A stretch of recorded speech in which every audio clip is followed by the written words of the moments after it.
Hi guys, welcome back. So in today's video we are going to be making soda bread. This is a great zero waste bread because it goes from this stage to on the table ready to eat within 45 minutes. So it's a really fast bread. It's really quick and easy to do at home as a DIY. Even if you are not an experienced bread maker and you don't know anything about kneading, knocking back, you don't need that to make this bread.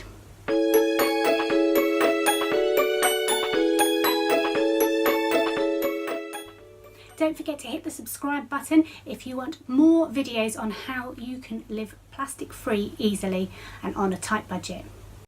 Okay, so the first thing I want to say is that I really recommend getting an electronic scale. Now the reason for this when bread making is that you can place your mixing bowl on top and you can keep re-zeroing it, resetting it back to zero. Now with a traditional set of scales with the weights and balances, you have one bowl that sits on top of that and you have to keep reusing that bowl to measure each ingredient, so you can end up having to wash it out in between times or having to add the ingredients in a specific order so you don't end up with them all stuck together in the weighing out bowl.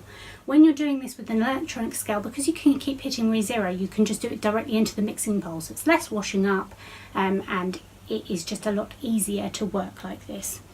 So if I put the mixing bowl on top of the scales like this and I turn it on, it automatically sets it to zero. So what I'm doing slightly differently with this soda bread in terms of how I have modified this recipe, because it is very loosely based on the traditional Irish soda bread. But there are two key differences to how I make soda bread. The first is that I don't use dairy buttermilk. Now I've never actually used buttermilk to make soda bread because I've never been able to find it and buy it easily.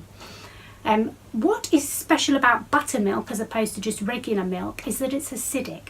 So whether you're using dairy milk, or in my case here I'm using oat milk, you could use any milk or milk substitute you want, but you need to make it acidic. So you can add a teaspoon per 200 millilitres of either apple cider vinegar or lemon juice, and that will give it the acidic boost it needs. Now the reason that buttermilk needs to be acidic in soda bread is that it reacts with the alkaline baking soda, and that reaction is what produces the rising of the bread.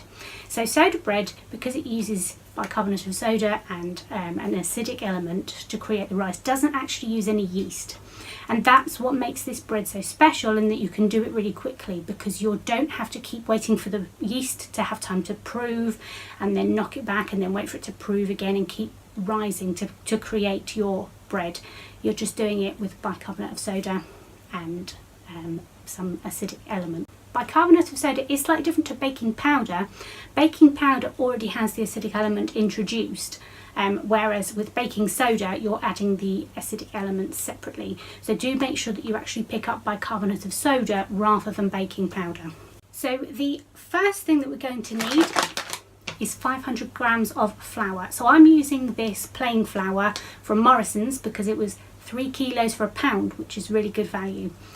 With soda bread, a lot of people do actually use half and half with white flour and wholemeal flour, or even some people use some white flour, some wholemeal flour and some oatmeal as well.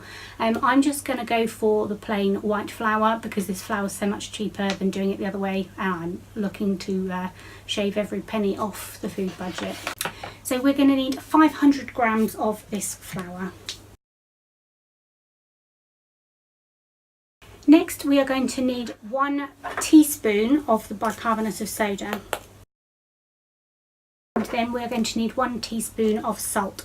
Now I'm just using regular table salt, but if you wanted to add more mineral content to your bread you could use ground Himalayan salt or a coarse sort of rock salt that has more of a mineral content.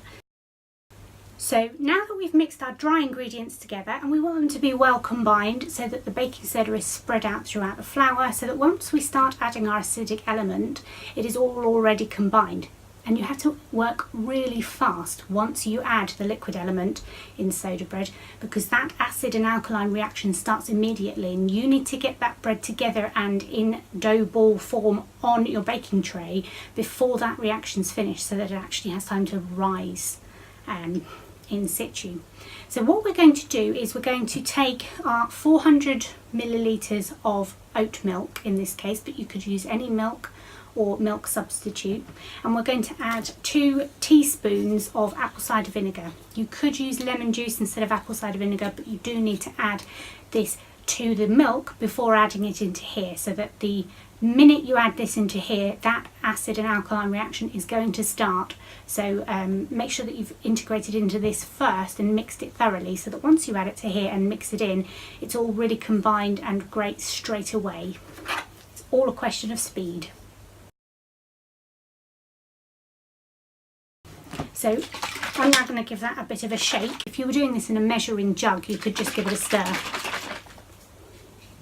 So now the second that I add this into here, I need to start combining it really fast and get it together into dough ball form.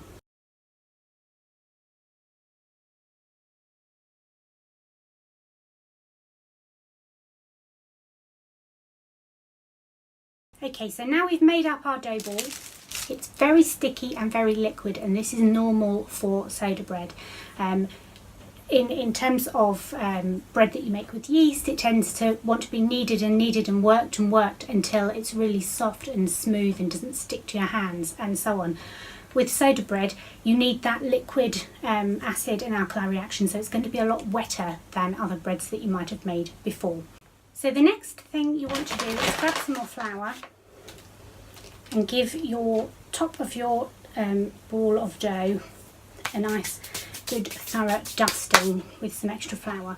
You're then going to take a knife and you're going to slice a cross shape into the top of the ball of dough, as close to the bottom of the loaf as you can without cutting the bottom. So you want to go quite deep really.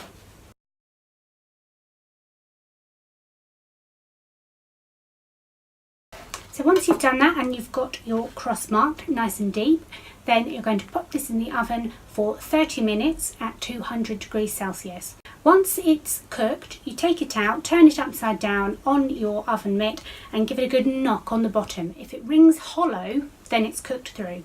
If it doesn't really ring hollow and it's sort of a thud when you knock it, then that means it's still doughy inside and you need to leave it to cook for a bit longer in the oven. So then reset the timer for 5 minutes and check it again, and keep doing that until you get a nice hollow sound when you knock it.